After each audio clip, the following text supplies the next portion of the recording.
Ready to join the biggest gaming platform on PC? Most beginners mess up the very first step and end up downloading the wrong file. Stick with me, and in under 2 minutes you'll have Steam installed the right way, no mistakes. First, open any web browser, Chrome, Edge, or Firefox. This works the same on all of them, so pick your favorite. Go to the official website. Look for the green padlock in the address bar to make sure you're on the real site.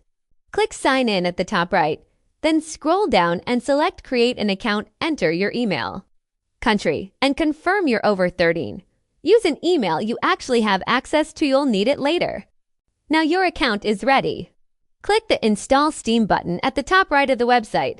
Then on the next page, click the big blue Install Steam button to download the setup file. Keep watching. This file is tiny, but the next step is where most people hesitate. Open File Explorer, go to Downloads, and double-click the Steam setup file.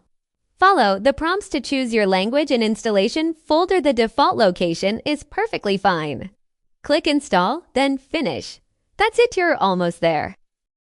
Wait a moment while Steam updates itself. When the login window appears, sign in using your account name, not your email and password. Pro tip: write down your account name somewhere safe. Forgetting it is one of the most common support headaches. Once you're in, you can browse the store or open your library to start playing. If this helped, hit that subscribe button. In the next video, I'll show you how to find and install your first game without spending $1.